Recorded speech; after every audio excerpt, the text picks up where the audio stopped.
Madame, Monsieur, bonsoir. C'est avec un plaisir sans égal que je vous retrouve ce soir pour une autre édition consacrée au débat sur Camille 24. Nous ne le dirons jamais assez, face à face, le choc des idées, le poids des arguments avec des invités de poigne autour de certains sujets majeurs de l'actualité. Ce soir, nous allons discourir dans la première partie de cette émission autour du pont sur le Vouri à la faveur de la visite de travail du président Paul Biya à Douala. En deuxième partie, nous reviendrons sur la controverse née du départ de AES au Cameroun. Partira-t-elle ou pas?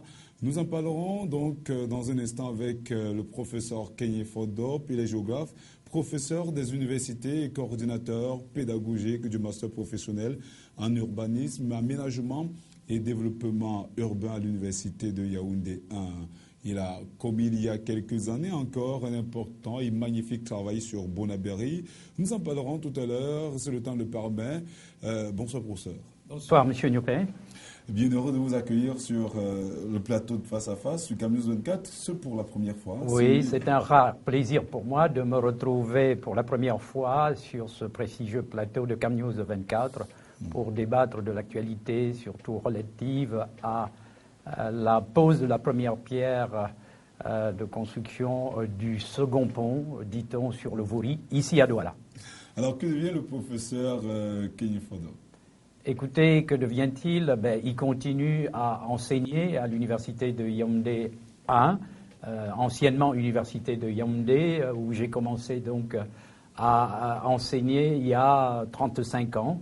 Donc, je continue à enseigner dans cette université, bien entendu, après avoir exercé quelques responsabilités de doyen de faculté à l'université de Tchang. Donc, j'ai retrouvé avec un immense plaisir l'université de Yaoundé 1, où j'ai fait l'essentiel de ma carrière, et où, pour sortir, parce que toute expérience humaine a une fin, je suis en train d'animer, comme vous l'avez dit dans votre présentation liminaire, ce master professionnel en urbanisme, aménagement et développement urbain qui forme, bien entendu, des spécialistes de haut niveau en leur donnant des connaissances et un savoir-faire pour intervenir aux côtés des gestionnaires des villes, aux côtés des responsables ministériels et je dirais internationaux en charge des questions d'aménagement du territoire, donc les conseiller à mettre en place et à exécuter surtout les diagnostics territoriaux et aussi, pourquoi pas, sensibiliser les populations surtout urbaines, sur le comment vivre en ville, parce qu'on ne vit pas en ville comme on vit à la campagne. Vous savez, le milieu urbain est un milieu dans lequel des populations venues d'horizons géographiques divers se retrouvent et il faut pouvoir aménager avec, si vous voulez, toute la lucidité scientifique nécessaire, les différents quartiers, les secteurs d'habitat, les secteurs de déplacement, car la ville est un espace d'habitation, un espace de travail, un espace de circulation, un espace de production et aussi un espace de loisirs. Voilà, je vous assurais, vous avez suffisamment eu le temps de déblayer le terrain et de faire comprendre justement aux téléspectateurs le bien fondé de ce master. On espère simplement qu'on aura, pourquoi pas, d'autres plateaux pour discourir autour du développement, de l'urbanisme au Cameroun. Toujours est-il que merci de nous avoir fait l'honneur d'accepter notre invitation, professeur. Vous aurez en face de vous ce soir Charles Fongan, notre enseignant, mais cette fois-là à l'université de Douala. Il est également le président national du réseau associatif des consommateurs de l'énergie. Bonsoir, Charles Fongan. Bonsoir Thierry et bonsoir à tous les téléspectateurs du Camille 24. Alors, quelle est la dernière actualité autour du RAS? C'est ainsi qu'on l'appelle. Je pense que tout ce qui est en rapport avec l'énergie intéresse le RAS. Donc la dernière actualité, c'est bien évidemment l'annonce du départ de AES qui s'engage à vendre ses parts à un opérateur déjà désigné qui est Actis. Donc c'est la dernière actualité. Il y a également la visite du président Paul Biya à Douala. Vous savez que le RAS ne s'intéresse pas seulement à ce qui est à l'énergie électrique, nous nous intéressons à tout ce qui est source d'énergie et le gaz et le baba, dont la production a été inaugurée. C'est-à-dire que demain, la production a été inaugurée par le chef de l'État, nous concerne tout aussi que l'électricité. En tout cas, ce sont des sujets bien d'autres qui sont posés sur la table du débat. Madame, monsieur, merci également de nous faire confiance. Je sais que vous êtes aussi nombreux à nous suivre sur la toile par le touchement du www.camille24.net ou le www.camer point B. Retrouvons-nous juste dans un instant pour le débat.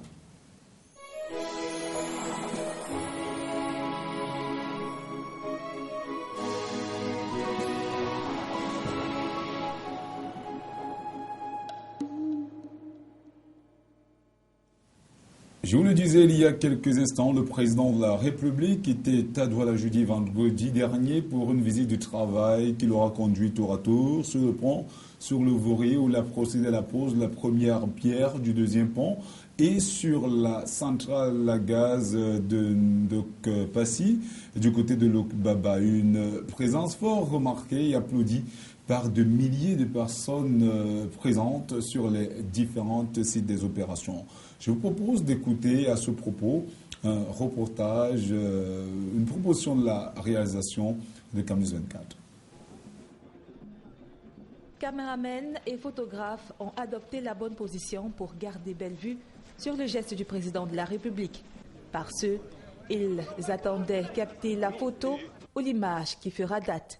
Car ici, Paul Biya a levé le drapeau tricolore pour découvrir avec les invités amenés par la nouvelle ambassadrice de France au Cameroun les écriteaux marqués sur la stèle. Ils rappelleront aux générations présentes et futures que la pose de la première pierre en vue de la construction du second pont sur le Vouri avait eu lieu le 14 novembre 2013 afin de rentrer dans les faits la promesse faite de transformer Douala en une ville moderne tournée vers l'émergence. L'explication qui a suivi a laissé entendre que le nouvel ouvrage sera exécuté sur 44 mois, dont 8 pour la conception et 36 pour les travaux. Il va coûter 120 milliards de francs CFA. Sa construction sera effectuée par un groupement d'entreprises, notamment.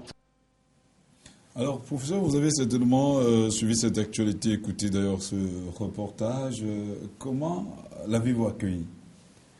Écoutez, je l'ai accueilli comme un citoyen de son pays qui s'intéresse à l'actualité, surtout dominée dans le cas d'espèce par cette visite du chef de l'État dans la ville, et on pourrait dire ville de Douala et sa région.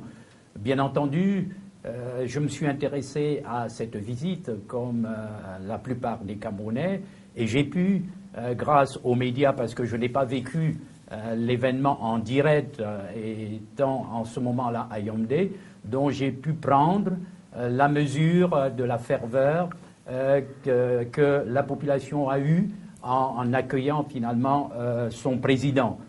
Bien entendu, mais il y a, comme chaque chose a son avantage et son inconvénient, il y a eu aussi ce revers, si on peut parler de revers de cette visite, puisque vous qui étiez finalement sur place, les médias ont pu rendre abondamment compte des désagréments que cette visite a causé, non seulement aux visiteurs, mais aussi aux opérateurs économiques qui se débrouillent au quotidien et qui doivent vivre au jour le jour, si vous voulez.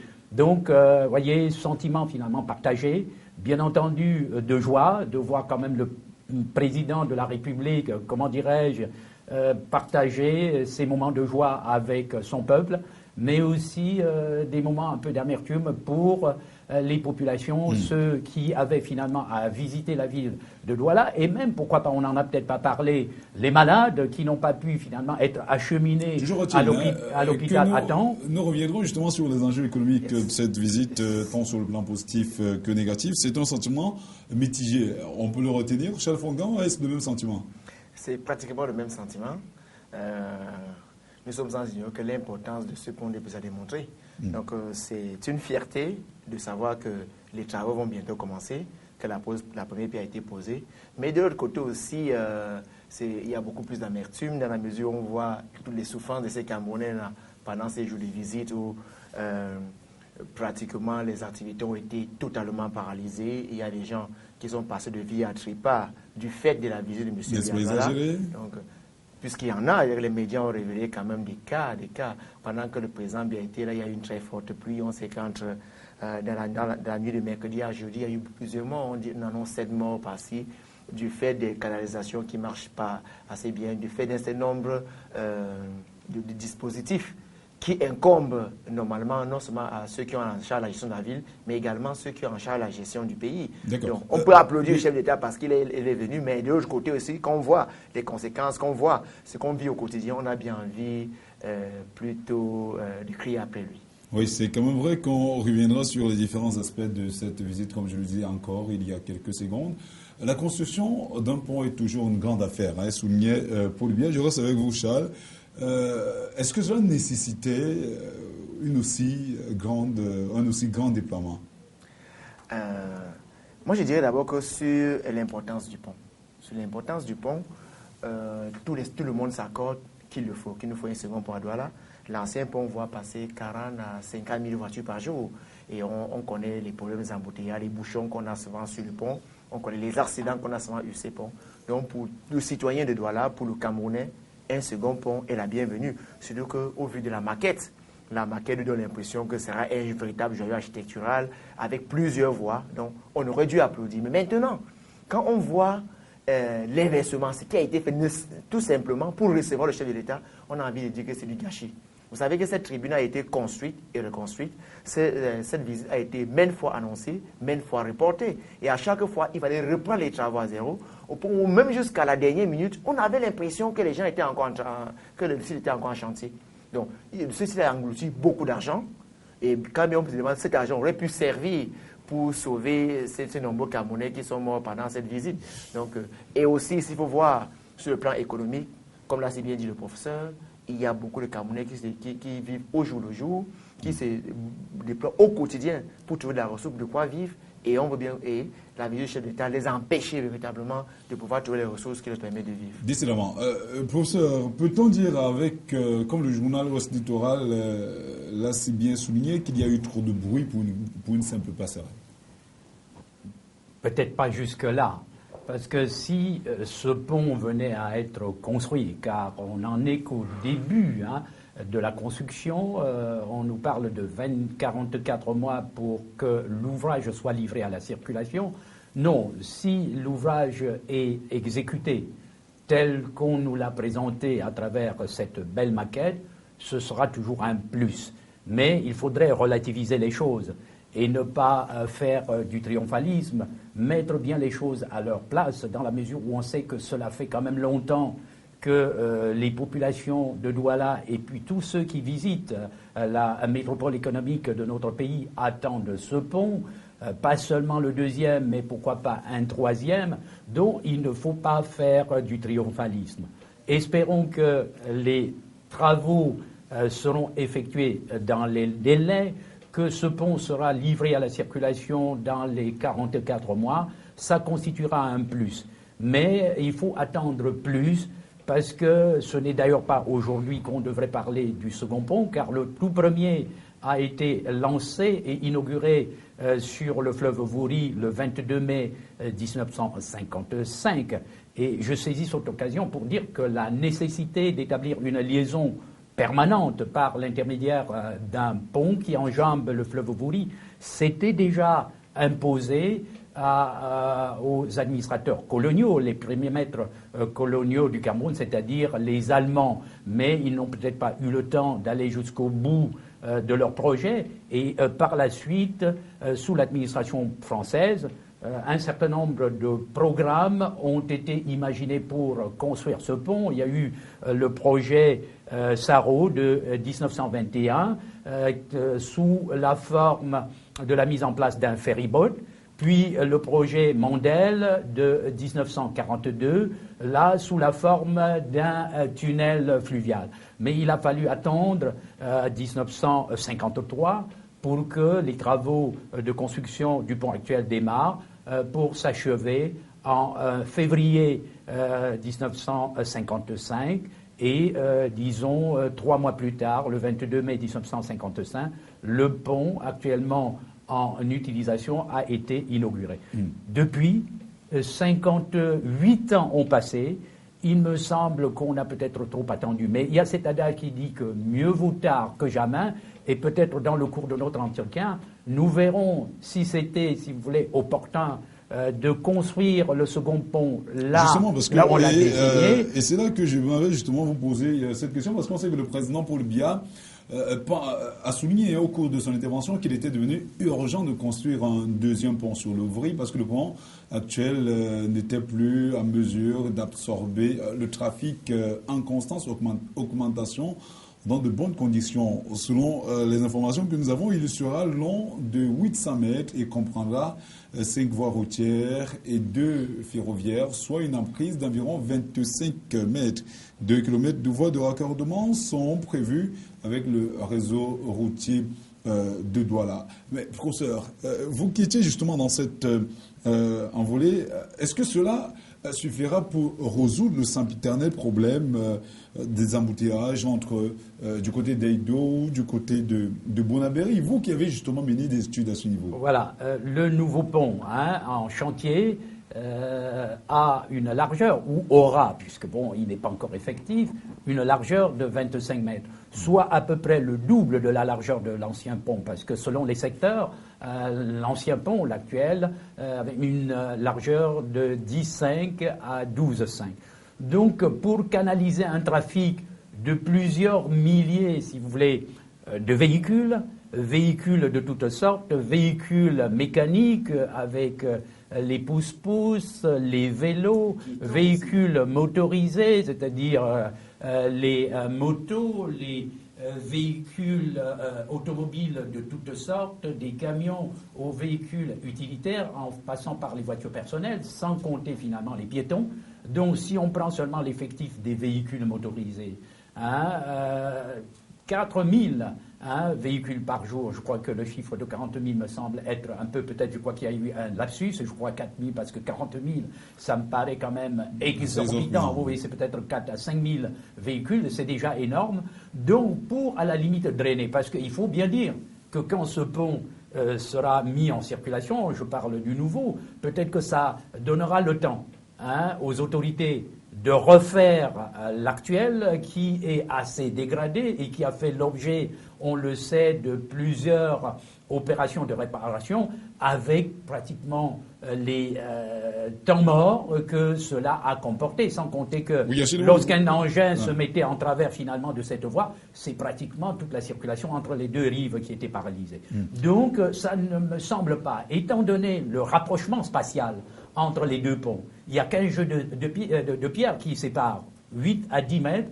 Il me semble bien que, de toute façon, aux entrées, l'espace appelé à accueillir les entrées et les sorties de ces ponts-là sont trop exigus, à mon avis, parce qu'on voit la configuration, à moins de faire des destructions énormes. Mais il me semble que le périmètre désigné pour accueillir, voyez, les équipements, voyez, des sorties sont trop exigus pour pouvoir abriter des échangeurs de haut débit. D'accord, merci professeur. Oui, vous permettez, on va revenir à vous. Le temps pour nous également de donner la parole à Charles Fongan. Et quand on regarde quand même ce qui a été fait, le professeur Charles Kiyefodop le soulignait encore tout à l'heure, on a comme l'impression qu'on a privilégié le pont sans pour autant regarder les différentes sorties. C'est vrai qu'on parle d'une emprise de pratiquement 25 mètres. Bon, mais on aurait quand même souhaité, pourquoi pas, élargir davantage la chaussée avant et après. Toujours est-il que même si on a 5 voies, on va finir toujours par aboutir sur un petit espace qui ne faciliterait toujours pas la mobilité des engins. Là est le problème, c'est-à-dire on a l'impression que le pont va réussir et contribuer à réduire les bouchons sur le pont. C'est-à-dire que, mais une fois qu'on sort du pont ou à l'entrée du pont, on va vivre pratiquement les mêmes difficultés qu'on a aujourd'hui. Nous savons très bien qu'il y a quelque temps, on nous avait annoncé que ce pont sera plutôt construit du côté de Mbania. C'est-à-dire que nous attendions que le pont passerait, c'est ce Fleuve-Vori, mais très long, à plusieurs kilomètres de celui-ci. Nous avons été surpris d'apprendre progressivement qu'il sera construit non loin de celui-ci. Au point où on se demande très bien comment est-ce qu'une fois les véhicules sortis du pont ou à l'entrée du pont, comment est-ce qu'ils vont se comporter. Et comme l'a si bien dit le professeur, nous imaginons mal comment est-ce qu'on réussira à construire des échangeurs véritablement gigantesques comme on a dans d'autres pays pour essayer de résoudre le problème.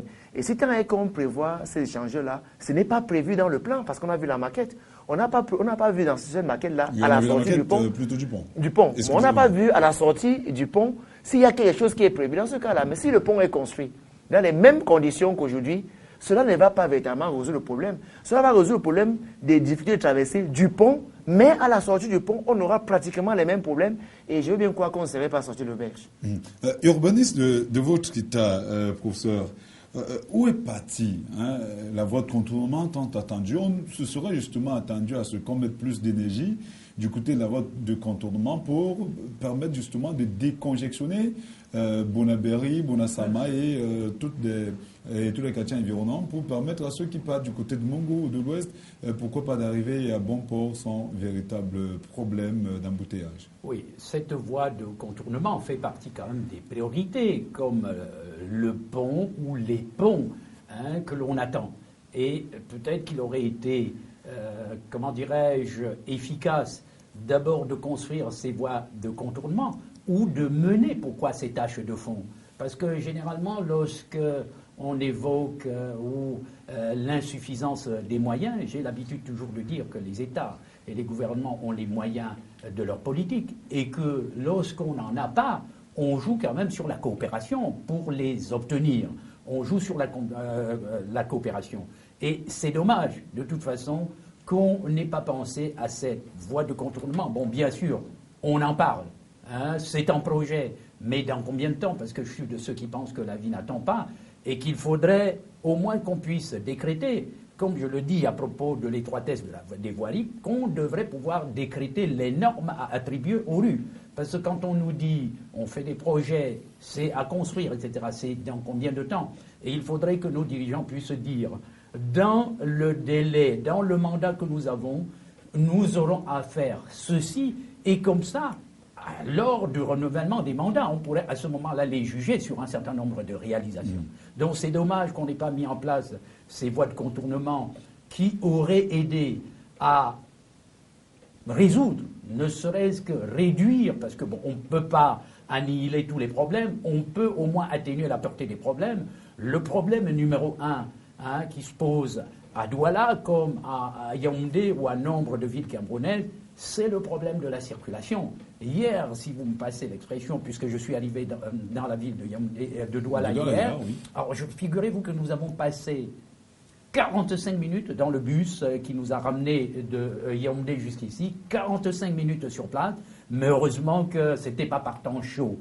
On a déjà vécu des scènes à la limite dramatiques, d'arrêt, de bus, par exemple, sur la traversée du pont. Ça nous est déjà arrivé. Nous avons vécu en tant qu'observateurs, en tant que chercheurs, vous voyez des scènes comme ça, où on voyait des enfants hurler dans le bus, des populations s'énerver, parce que ces difficultés de circulation à l'intérieur des organismes urbains, un organisme urbain comme Douala, s'accompagne non seulement de fatigue, de stress, si vous voulez, sur le corps humain.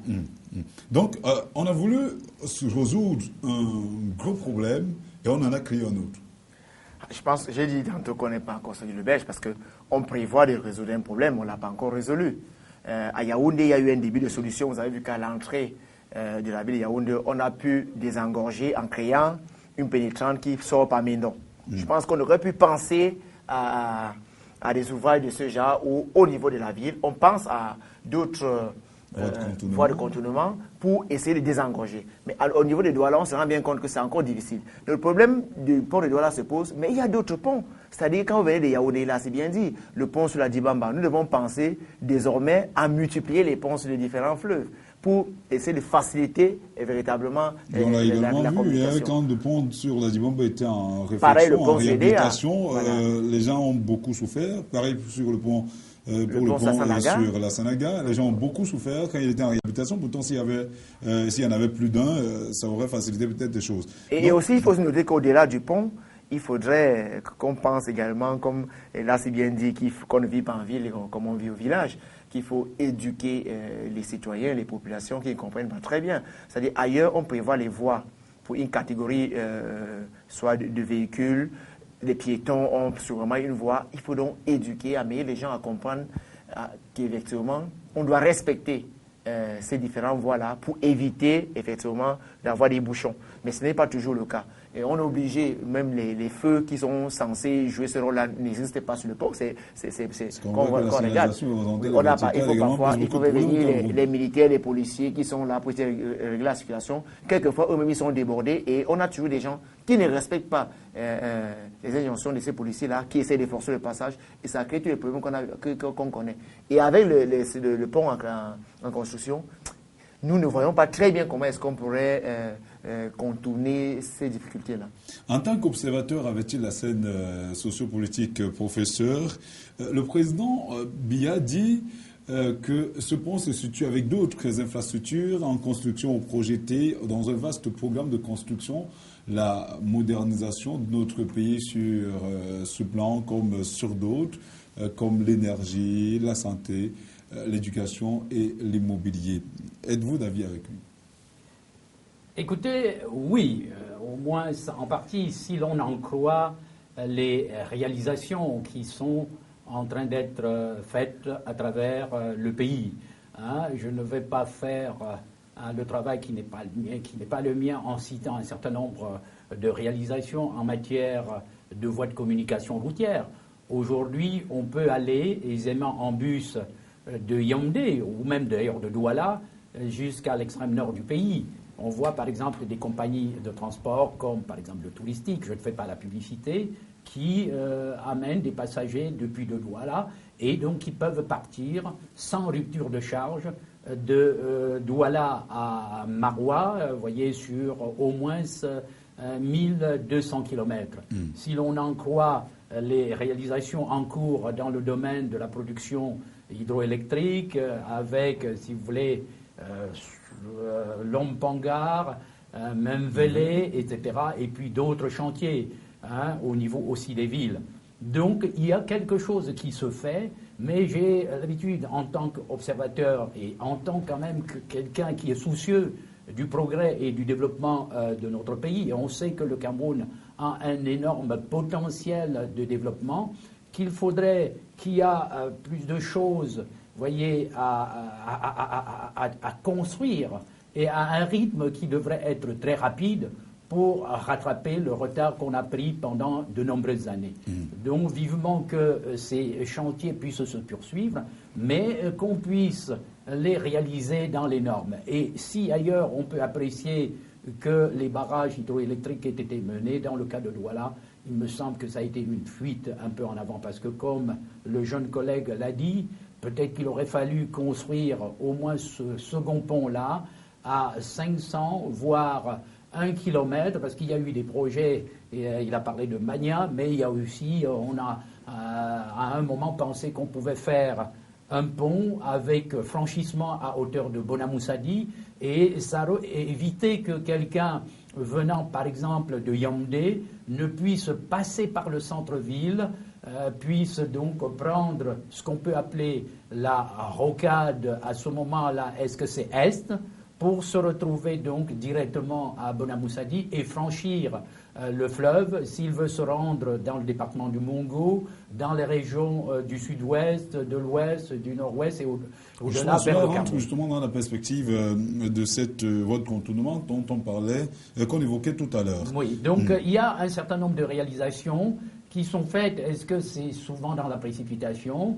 Parce que comme cette réalisation, il faudrait qu'un jour on puisse réfléchir ou expliquer aux gens pour qu'ils comprennent pourquoi on a mis le pont là. Peut-être que c'était la solution la plus rapide, mais je ne vois pas comment on va résoudre le problème des embouteillages aux entrées et aux sorties. Finalement, parce que quand on dit 7 mètres qui séparent les deux ponts, donc ça veut dire que si vous comblez ce vide de 7 mètres, on aura construit un pont, vous voyez, d'une longueur, si vous mettez 25, plus 12 de l'ancien, et puis à peu près 7 mètres de différence, on aura un seul pont, large à peu près de 40-45 mètres. On aura un seul pont, alors que dans un certain nombre de pays de même niveau de développement comme le Cameroun, on prend la Côte d'Ivoire, il y a déjà 3 ponts fonctionnels qui permettent de franchir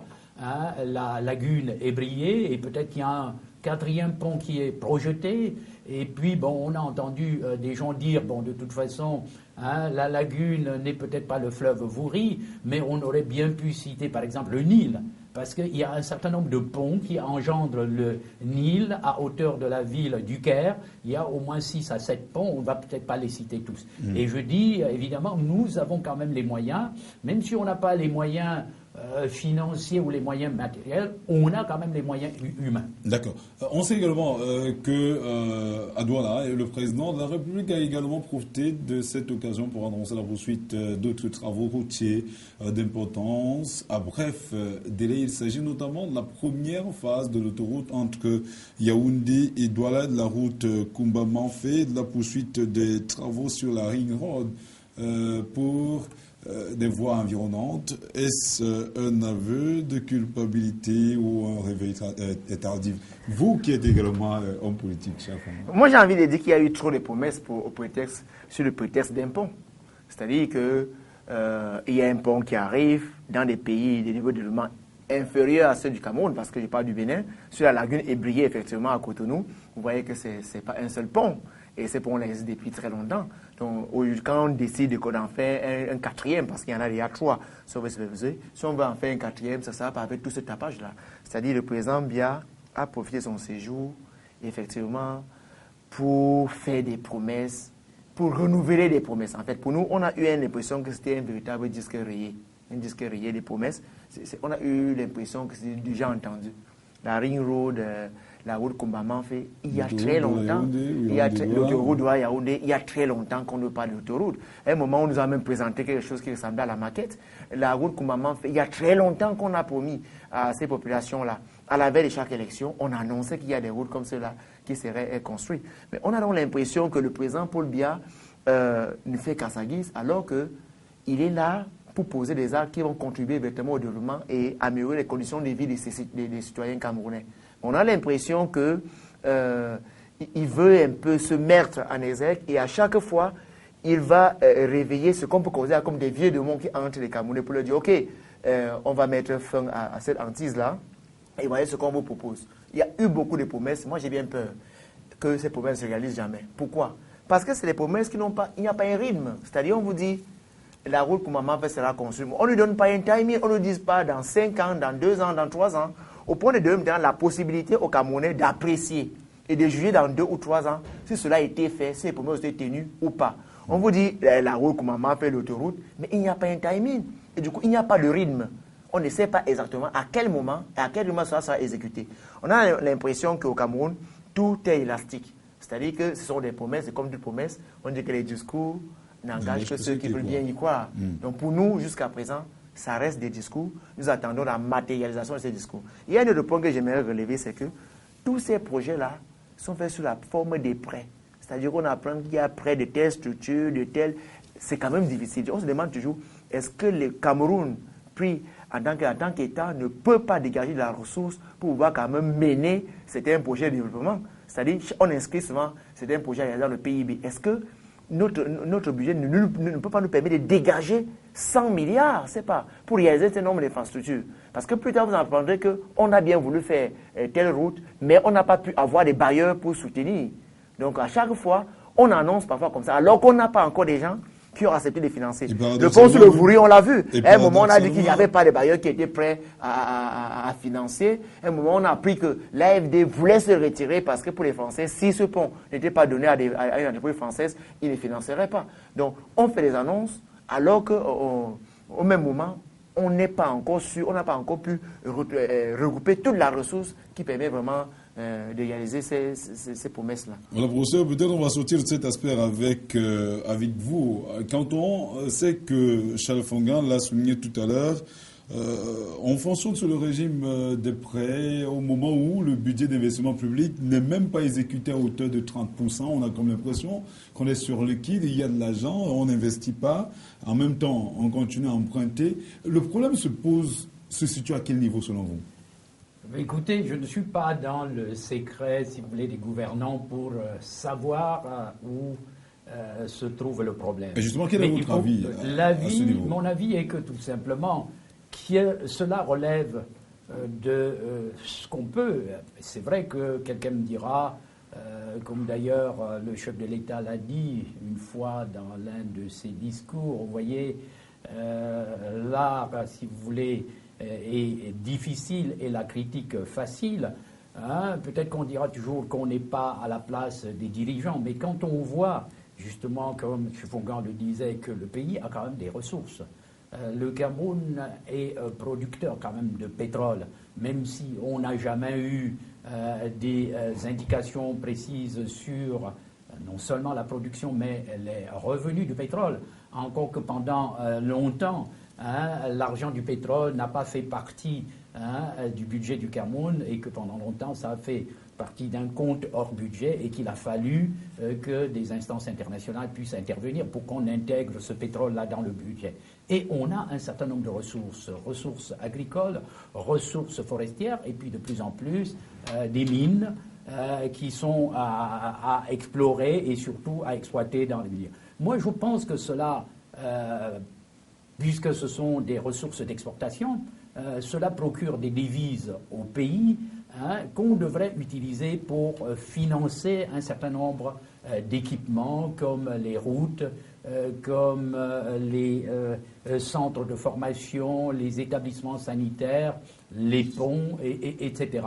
Et donc, on ne comprend pas que chaque fois on puisse faire appel à des prêts, parce que cela représente, si vous voulez, un lourd tribut pour les générations, parce que les prêts qu'on contacte au nom du Cameroun, il y a des générations qui auront à les payer, à moins que les États ne se comportent comme des gangsters et ne disent « nous mettons fin, nous ne reconnaissons pas les dettes contractées ou les prêts contractés par nos prédécesseurs ». Ce qui est pratiquement impossible quand on connaît les moyens d'oppression et de pression. Absolument, ce qui est d'ailleurs impossible. C'est quand même dommage qu'un pays comme le nôtre, et cela ne me surprend pas parce que on prend des décisions à contresens, à contre-courant, et j'ai l'habitude de dire que, vous savez, le Cameroun, après avoir été catalogué comme pays à revenu intermédiaire pendant un certain nombre d'années, un autre pays qui avait été pendant un certain nombre d'années présenté, je dirais peut-être, est-ce que c'est à tort,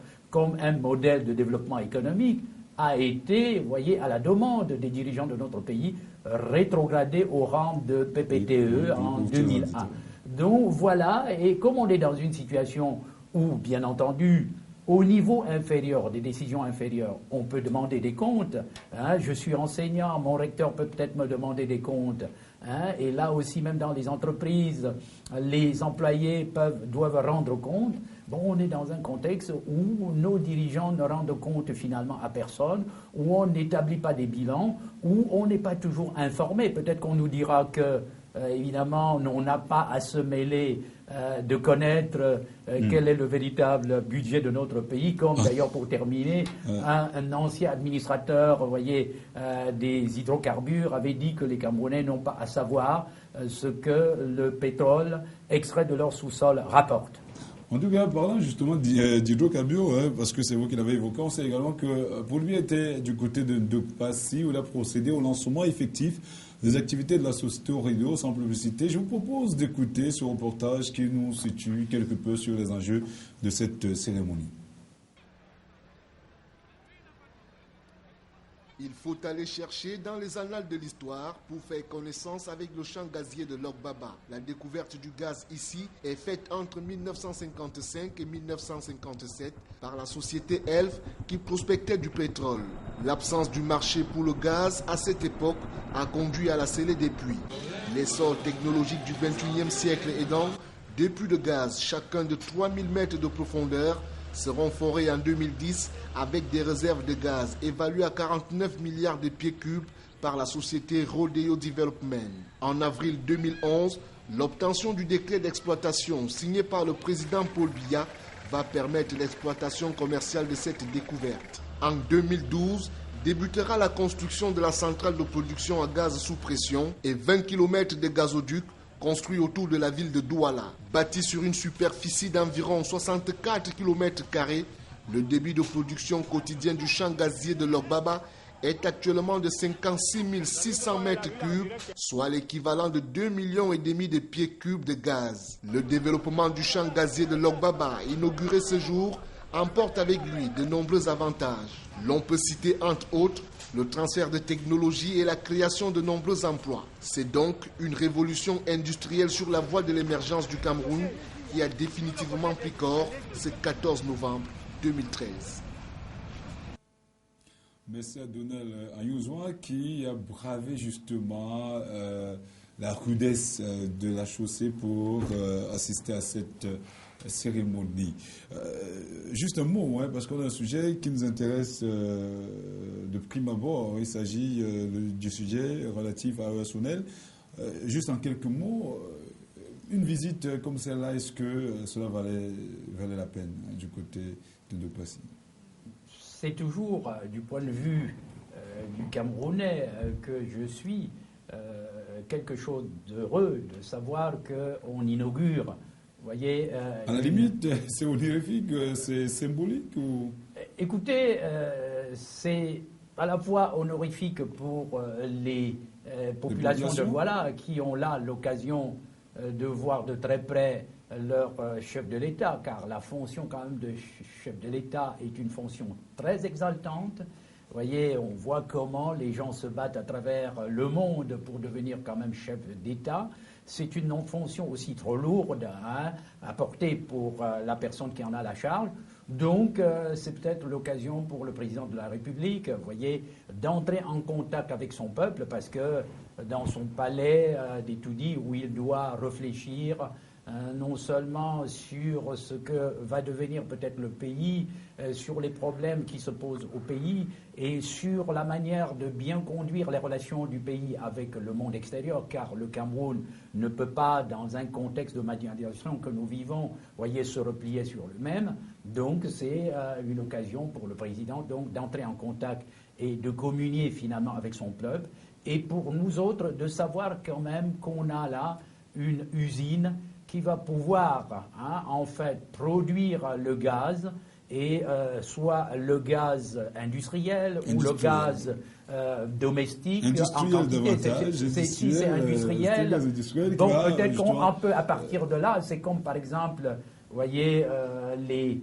sous-produits, par exemple du pétrole. J'espère qu'on va pouvoir au moins, pourquoi pas, extraire le gaz de butane, encore que peut-être qu'on en produit du côté de Kribi, et faire en sorte que le prix de cette énergie très indispensable à une population qui s'urbanise de plus en plus, parce que dans les villes, on ne peut plus faire, vous voyez, la cuisine comme au village, c'est la cuisine au gaz généré en butane, et de faire en sorte que le prix de ce produit essentiel et je dirais indispensable à la vie, vous voyez, en famille, puisse diminuer et être à la portée de la bourse des millions de Camerounais. Cette bourse qui est, on le sait, très très faible. Voilà Charles, on sait quand même qu'on a appris que c'est l'une des premières industries en Afrique subsaharienne. C'est un projet important parce qu'il va générer quand même beaucoup d'emplois. On parle de 300 emplois à peu près, et va procéder à l'allègement des pressions sur le réseau électrique parce qu'il va davantage profiter aux industries qui utilisaient de manière assez importante l'énergie électrique.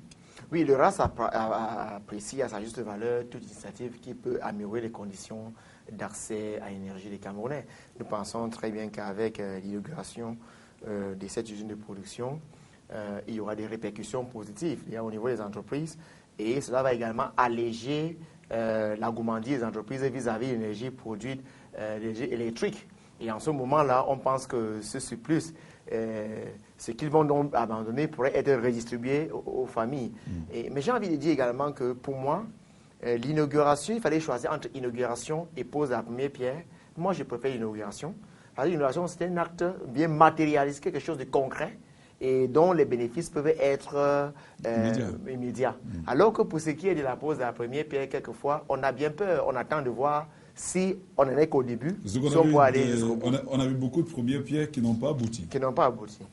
Restons toujours dans l'actualité pour parler de ce départ de SONEL.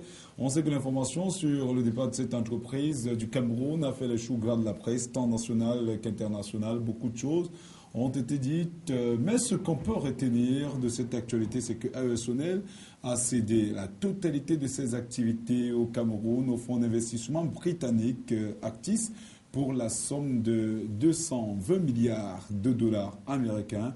Et selon le président directeur général de cette firme américaine, il est convaincu que le repreneur qu'est Actis va poursuivre avec la politique d'infrastructure justement initiée par cette entreprise. D'accord, je le disais tout à l'heure, concerne la totalité des actifs d'AES Sonel au Cameroun et englobe ainsi, outre AES Sonel, les filiales Kribi Power Development Corporation et Dimamba Power Development. On va écouter, si vous le permettez, messieurs, un bref entretien réalisé par nos confrères de la télévision nationale avec le directeur général de AES Sonel Afrique. Monsieur le directeur général, quelle est la situation de AES Sonel aujourd'hui avec le Cameroun? AES Sonel continue sereinement ses activités au Cameroun. AES, concessionnaire du secteur de l'électricité, cette concession se poursuit. Elle va durer encore jusqu'en 2021 et quelle que soit la situation, nous devons exercer sereinement notre activité et servir le Cameroun. Jean-Marie? Oui. Qu'est-ce qui explique la vente des actions de AES à Actis, qui est un fonds d'investissement? Vous m'embarrassez là parce que je n'aimerais pas beaucoup trop parler d'un dossier qui est sur la table du gouvernement avant que le gouvernement ne prenne sa décision. Mais vous avez quand même publié un communiqué qui annonce cela. C'est vous qui avez publié le communiqué, pas le gouvernement. J'ai publié ces communiqués parce que le lendemain, AES devait, aux États-Unis, publier cette vente parce qu'elle devait se conformer aux règles de la bourse à New York. Je l'ai publié, cette vente s'est faite, mais sous condition que le gouvernement ne s'y oppose pas. Maintenant, si vous voulez avoir plus d'explications, effectivement, AES a redéfini sa stratégie dans le monde. AES est présent dans 29 pays dans le monde. Et ses actionnaires trouvaient que c'était beaucoup trop de dispersion, que sa stratégie n'était pas... Maintenant, monsieur le directeur général, si le gouvernement s'oppose à la vente... Si vous permettez, donc AES a redéfini sa stratégie et s'est retiré aujourd'hui de 8 pays dans le monde. Le Cameroun est le 9e. Donc ce n'est pas quelque chose d'exceptionnel. Mais pourquoi avoir choisi Actis? Ce qu'il est aussi intéressant de mentionner, c'est qu'à l'opposé de ce qui s'est passé à la privatisation en 2001, où il n'y avait pas beaucoup de candidats pour reprendre Sonel, là, ils ont eu une offre importante de sociétés qui sont présentées et selon leur appréciation des besoins du Cameroun et leur appréciation de ce qu'ils attendaient, Actis était le meilleur candidat. Monsieur le directeur général, si le gouvernement s'oppose à la vente, maintenant, il y a une convention entre le Cameroun et AES. Que dit cette convention? Elle dit qu'en cas de changement de contrôle, effectivement, le gouvernement doit être notifié et dans les 90 jours, il peut dire non. S'il dit non, il a deux possibilités. Soit racheter lui-même ses actions, soit demander qu'un tiers les achète. Est-ce que Actis a les capacités techniques, le know-how parce que la privatisation, l'État du Cameroun cherche un partenaire stratégique. Aujourd'hui, Actis est un fonds d'investissement. Il a la technique pour exploiter, pour distribuer l'électricité au Cameroun. Ce qu'il faut comprendre, c'est que Actis est issu de la CDC, qui était un organe créé par le gouvernement britannique en 1948. Voilà, c'était un extrait de M. Jean-David Billet, directeur général de Sonel, qui revenait justement sur tout ce qui a été fait autour de cette session de part de cette société. Vous avez bien compris les explications. Chef Fongan, vous qui êtes justement le président national du réseau associatif, du réseau des associations, réseau associatif des consommateurs d'énergie. Oui. Voilà. Comment avez-vous justement accueilli un commentaire justement sur cet entretien avec Jean-David Billet? Moi, je pense que pour la vente, la cession de AES Sonel, des actions de AES Sonel Actis, c'était dans l'air du temps. Et à la suite, nous avons commis une déclaration pour dire que nous nous opposions à cela. Nous applaudissions le fait que AS Sonel parte du Cameroun parce que quelques temps auparavant, nous avons fait une déclaration pour demander à AS Sonel de partir tant et que cette entreprise ne peut pas satisfaire les Camerounais. Donc à un moment, on s'est dit, OK, ça fait une bonne chose parce que là, on a été écouté. Mais très vite également, on a commencé à s'interroger sur le devenir des consommateurs une fois que AS Sonel serait parti. C'est-à-dire, est-ce qu'il faut nationaliser? Est-ce qu'il faut que l'État puisse faire rentrer dans le giron de l'État, pratiquement? Et dans ce cas-là, il faudra donc rembourser AS qui s'en va. Et ensuite, on a appris que AS a déjà décidé de vendre ses actions à un investisseur qui est Actis. Et là, la situation dans laquelle les consommateurs se trouvent est très ambiguë. C'est-à-dire que nous avons peur de... Comment je veux dire? C'est un peu comme si c'était dans le vide. C'est-à-dire avec l'État, nous ne savons pas exactement ce qui nous attend. Pareil avec Actis, qui est un nouveau venu, à qui on oppose beaucoup de garanties. L'État également, de ce côté, aura-t-il des ressources? Aura-t-il les pleines capacités pour... On en parlera, si vous le permettez. On va revenir justement sur cet aspect avant la fin de cette émission. Professeur Kenyé Fodop, comment avez-vous justement accueilli cette actualité? Est-ce que le bilan dressé par certains syndicalistes qui continuent à croire que la fourniture en énergie électrique au Cameroun est approximative sur l'ensemble du triangle national et que la faible couverture des zones rurales, les coupures intempestives, l'énergie électrique, en fait, une série de mots qui auraient facilité justement et pourquoi pas amener les uns et les autres à croire que Sonel devrait en principe partir du Cameroun? Oui, il est de notoriété publique que AS Sonel n'est pas parvenu, comme d'ailleurs l'entreprise nationale, même Sonel, à couvrir de manière efficiente les besoins des différentes composantes sociales, économiques, industrielles du pays en énergie hydroélectrique, pour des raisons qui sont finalement diverses, soit parfois, il faut bien le dire, soit incompétence, parfois du personnel en charge de ces questions peut-être très techniques, soit encore insuffisance du réseau de distribution, parce que bon, évidemment, lorsque on dit bien qu'on ne peut apporter de l'énergie qu'aux populations finalement solvables et que si vous êtes isolé dans votre secteur, on ne peut pas étendre le courant jusque chez vous, alors que dans les sociétés développées, quel que soit l'éloignement des fermes, vous êtes en Europe des centres urbains, parce qu'on parle des droits à l'éducation, droits au travail, il devrait y avoir aussi des droits à l'eau, des droits à l'énergie. Donc là, à mon avis, est l'essentiel. On parle aujourd'hui de reprise par l'État de la société ou de cession de la société par AS Sonel à Actis, mais je dis cette société en charge, disons, de la distribution de l'électricité, comme la société en charge de la distribution de l'eau n'aurait jamais dû être cédée. Oui, ça c'est toute une autre question, voilà. Professeur. Je reviens à vous. Le temps pour moi de dire que ce qui est sûr, c'est que le groupe AES argue que la filiale Cameroun est un gouffre à sous au regard des investissements qu'ils ont opérés. Ici, ils évoquent d'ailleurs le fait que le Cameroun ne représente même pas près d'1% dans les bénéfices d'AES. Êtes-vous d'accord avec ce décor assez obscur présenté justement par le groupe AES? C'est difficile, c'est difficile d'y croire, quoique ce sont des statistiques qui sont propres à AS Sonel. Ces statistiques qui sont rendues publiques par AS Sonel.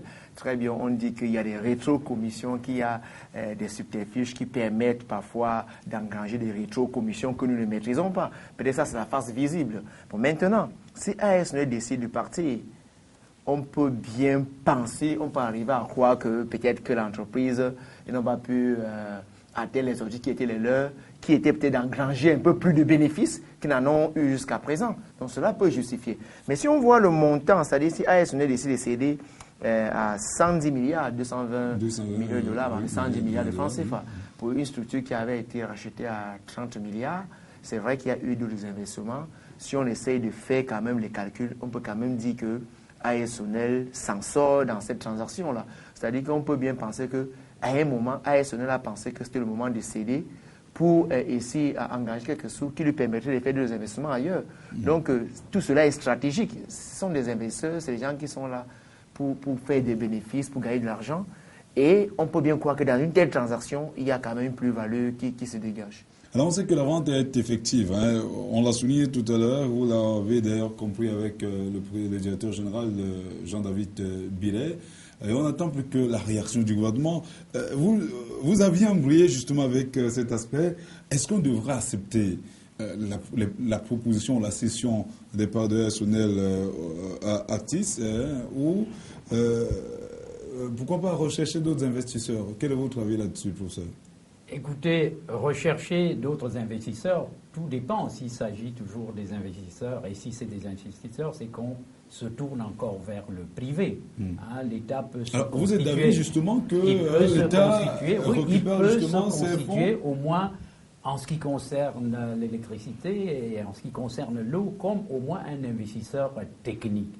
Parce que ces ressources, l'eau, l'électricité font partie de ce que j'appelle des ressources de souveraineté et qu'un État qui ne contrôle pas la distribution de l'électricité, c'est-à-dire en distribuant l'électricité ou en distribuant l'eau à toute sa population, n'a pas vraiment une souveraineté. Et donc ça fait partie de ce que j'appelle les vecteurs de souveraineté qu'on ne devrait sous aucun prétexte, même si on nous dit que de toute façon c'est sous la pression des bailleurs de fonds, hein, il y a eu ces politiques d'ajustement structurel que le pays a adopté et mis en œuvre, dit-on malgré lui, qu'on ne peut sous aucun prétexte, si vous voulez, céder au secteur privé. Justement, c'est un avis que ne partage pas Charles Fongan et qui continue à croire que l'État serait incapable de reprendre totalement la gestion de l'entreprise quand on sait que le sort des employés, le sort des actionnaires... Oui, en fait, je veux dire ici... Une chose où vous n'êtes pas de cet avis. Non, quel que soit le repreneur, celui-là, il aura en face, il aura les consommateurs en face. Si c'est l'État, nous allons continuer à demander une qualité de service meilleure pour les consommateurs. Si c'est un autre repreneur, ce sera la même chose. Mais en l'état actuel des choses, quand on essaie de regarder, de peser, c'est vrai que l'électricité, ce sont des secteurs de souveraineté. Mais nous, on se pose la question de savoir si aujourd'hui l'État décide de rentrer ce secteur dans son giron, est-ce qu'il aura les pleines mesures et les capacités, des techniques financières? Il faut d'abord rembourser celui qui va s'en aller, parce que à Sonel, il faudra peut-être le rembourser 110 milliards. Mais en l'état actuel, est-ce que le Cameroun ne dispose pas de 110 milliards de francs? Je pense que non, le Cameroun n'en dispose pas. Pourquoi? Parce qu'aujourd'hui, toute la capacité installée à Sonel, on est entre 1216, environ 1300 mégawatts. Et maintenant, l'État est plus dans la logique où il faut construire des barrages, il faut investir davantage pour augmenter cette capacité-là. Si on considère aujourd'hui qu'elle est restée à 1300, est-ce que l'État aura encore à rembourser pour tout simplement gérer ces 1300 qui existent, environ 1300? Je pense que l'État doit avoir sûrement de priorité. Mais maintenant, on sait également que l'État a d'autres ressources, on ne sait pas. Nous savons, on a dit qu'il y a l'argent du pétrole, quelquefois, il y a des comptes cachés, peut-être qu'il y a une caisse noire. Si l'État peut puiser dans les caisses noires et rembourser et continuer également à investir pour augmenter les capacités de production à travers soit d'autres barreaux centrales qui peuvent être créées, ce serait une bonne chose. Mais pour nous, les consommateurs, ce qui nous intéresse, c'est d'avoir une électricité en qualité et en continu, en permanence. Quel que soit l'opérateur que nous aurons en face, si c'est l'État, vous pouvez être sûr que l'État nous aura en face. Si c'est Actis nous aura toujours en face. Toujours est-il que les intérêts des consommateurs devraient être pris en compte. Hein. Vous êtes tous les deux diamétralement opposés sur la question. C'est quand même vrai qu'on aura le temps de revenir là-dessus parce que c'est une actualité.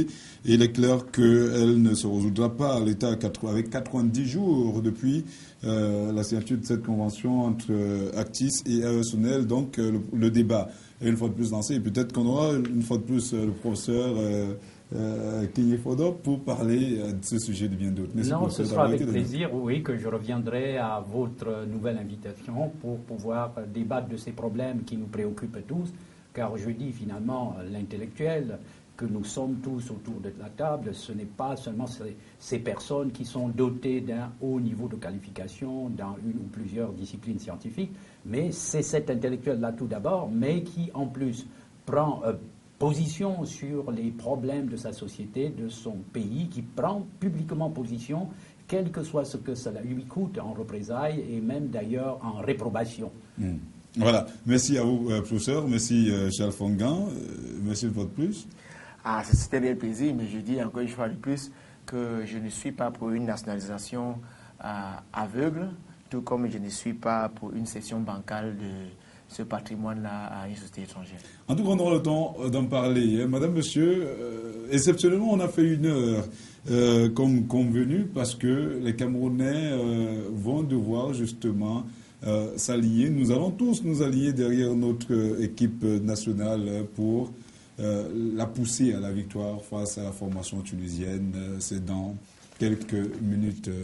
Voilà, merci une fois de plus d'avoir été des nôtres. C'était assez intéressant. Les sujets posés sur la table du débat sont, on l'espère. Retrouvons-nous très bientôt sur les antennes de CamNews 24 et surtout restez de notre. Au revoir.